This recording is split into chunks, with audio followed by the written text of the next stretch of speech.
Assalamualaikum. I'm Rabia Nazir under roll number 862995 and today I will describe half life. सबसे पहले तो इसकी definition की हाफ लाइफ होती क्या है। रिएक्टेंट्स के 50% मॉलिक्यूल्स या रिएक्टेंट्स की हाफ अमाउंट को प्रोडक्ट्स में कन्वर्ट करने के लिए जो टाइम रिक्वायर्ड होता है वो उसकी हाफ लाइफ कहलाता है। हाफ लाइफ जो है वो बहुत से अनस्टेबल एटॉमिक न्यूक्लियाई की कैरेक्टरिस्टिक्स प्रॉपर्टीज़ होती हैं जिसमें कि इन अनस्टेबल एटॉमिक न्यूक्लियाई की डिसइंटीग्रेशन होती है या ये डिके होते हैं। हाफ लाइफ को हम सिंबल T1/2 से डिनोट करते हैं। नेक्स्ट है इन रेडियो एक्टिविटी, यानी कि रेडियो एक्टिविटी में हम हाफ लाइफ को किस तरह से एक्सप्लेन करते हैं या इसका रेडियो एक्टिविटी में क्या रोल है। हाफ लाइफ का कॉन्सेप्ट रेडियो एक्टिविटी में रेडियो एक्टिव डिके को डिस्क्राइब करने के लिए यूज़ होता है।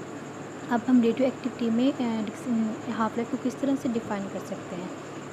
किसी भी रेडियो एक्टिव एलिमेंट या सैंपल के 1/2 एटॉमिक न्यूक्लियाई को डिसइंटीग्रेट होने के लिए या डिके होने के लिए जो टाइम रिक्वायर्ड होता है वो उस रेडियो एक्टिव एलिमेंट का उनकी हाफ लाइफ होता है।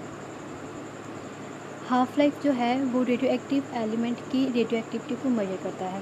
अब ये कहा जाता है कि एक रेडियो एक्टिव एलिमेंट की हाफ लाइफ जितनी शॉर्टर होगी उतने ही ज़्यादा उसके नंबर ऑफ़ एटम्स या मॉलिक्यूल्स जो होंगे वो इन यूनिट टाइम डिसइंटीग्रेट होंगे, इनकी डिके होगी। अब next example, die nitrogen pentoxide की डिकम्पोजिशन की जो हाफ लाइफ पीरियड है वो 24 मिनट्स है, यानी कि अगर at a temperature 45 degree centigrade die nitrogen pentoxide की कंसनट्रेशन हमारे पास है 0.1 मोल पर डेसीमीटर क्यूब, तो आफ्टर 1 हाफ लाइफ यानी कि हाफ टाइम गुजरने के बाद इसकी हाफ अमाउंट होगी वो डिकम्पोज हो जाएगी, यानी कि रह जाएगी 0.05 पर मोल डेसीमीटर क्यूब। इसी तरह से नेक्स्ट सेकंड हाफ लाइफ यानी कि 48 मिनट्स के बाद इसकी भी हाफ अमाउंट रह जाएगी, यानी कि 0.025 मोल पर डेसीमीटर क्यूब। और इसी तरह से जैसे जैसे टाइम बढ़ता जाएगा डाई नाइट्रोजन पेंटॉक्साइड की जो अमाउंट होगी वो कम होती जाएगी क्योंकि इसकी डिकम्पोजिशन होती जाएगी। नेक्स्ट है रिलेशन विद डिके कांस्टेंट, यानी कि जो हाफ लाइफ है उसका डिके कांस्टेंट के साथ क्या रिलेशन है और हम डिके कांस्टेंट और हाफ लाइफ को एक दूसरे के साथ किस तरह से रिलेट कर सकते हैं। सबसे पहले तो ये पता होना चाहिए कि डिके कांस्टेंट क्या होता है। रेडियो एक्टिव एलिमेंट के टोटल नंबर ऑफ़ एटम्स जो कि पर यूनिट टाइम में ट्रांसफ़र हुए हैं उस फ्रैक्शन को डिके कांस्टेंट रिप्रेजेंट करता है। डिके कांस्टेंट को हम सिंबल लैम्डा से डिनोट करते हैं। अब है कि हाफ लाइफ का डिके कांस्टेंट के साथ रिलेशन क्या है।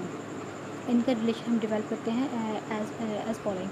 According to the decay law एक इक्वेशन थी lambda is equal to 2.303/T log n naught over n।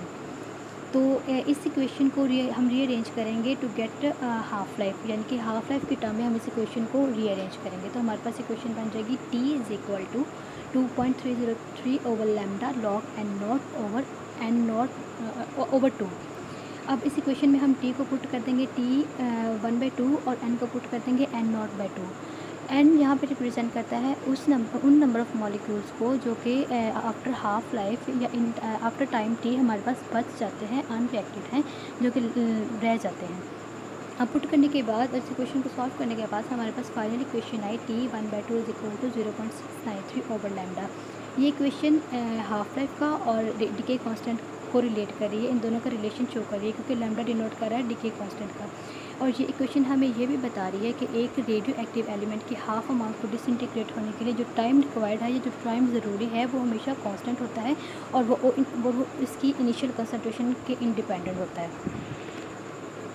Next है हाफ लाइफ और डिफरेंट ऑर्डर रिएक्शंस, यानी कि डिफरेंट ऑर्डर रिएक्शंस की हाफ लाइफ किस पे डिपेंड करती है। फॉर ज़ीरो ऑर्डर रिएक्शन जो हाफ लाइफ है वो उस रिएक्टेंट की इनिशियल कंसंट्रेशन की डायरेक्ट प्रोपोर्शनल होता है। इस तरह से फर्स्ट ऑर्डर रिएक्शंस के लिए जो हाफ लाइफ होती है वो रिएक्टेंट की इनिशियल कंसंट्रेशन के इंडिपेंडेंट होता है, यानी कि कांस्टेंट होता है। जैसे कि नीचे इक्वेशन में भी दिखाया है T 1/2 1 is equal to 0.693/K। यहाँ पे ये इक्वेशन शो करिए कि जो हाफ लाइफ है वो इनिशियल कंसंट्रेशन के इंडिपेंडेंट है, उसका इनिशियल कंसंट्रेशन के साथ कोई लिंक नहीं है। नेक्स्ट है सेकंड ऑर्डर रिएक्शंस के लिए जो हाफ लाइफ है वो इन्वर्सली प्रोपोर्शन है रिएक्टेंट की इनिशियल कंसंट्रेशन, जैसे कि क्वेश्चन में भी दिखाया गया कि जो हाफ लाइफ है वो इनिशियल कंसंट्रेशन के इन्वर्सली प्रोपोर्शन है। ए डिनोट कर रहा है रिएक्टेंट की इनिशियल कंसंट्रेशन को। इसी तरह से थर्ड ऑर्डर रिएक्शन के लिए जो हाफ लाइफ है वो इन्वर्सली प्रोपोर्शन है square of initial concentration of the reactant, जैसे कि क्वेश्चन में भी बताया गया है। जो हाफ लाइफ है वो जो रिएक्टेंट की इनिशियल कंसंट्रेशन है उसके स्क्वायर के इन्वर्सली प्रोपोर्शन है। अब यह है कि जनरल रिएक्शन के लिए nth ऑर्डर रिएक्शन के लिए जो हाफ लाइफ है वो किसके साथ किस पे डिपेंड करती है। तो nth ऑर्डर रिएक्शन के लिए जो हाफ लाइफ है वो इन्वर्सली प्रोपोर्शन है उसकी इनिशियल कंसंट्रेशन को, जिसको हम एक पावर से रेज करते हैं जो कि उस ऑर्डर की रिएक्शन से 1 पॉइंट कम होता है, जिसके इसको हम मैथमेटिकली एक्सप्लेन कर सकते हैं T1/2 n डिनोट करें किसी भी ऑर्डर रिएक्शन को इज इक्वल टू 1/a(n-1). यहाँ पे a जो है वो रिएक्टेंट की कंसंट्रेशन को डिनोट कर रहा है और जो n है वो ऑर्डर ऑफ रिएक्शन को डिनोट कर रहा है। ये था half life. I hope you guys understand it.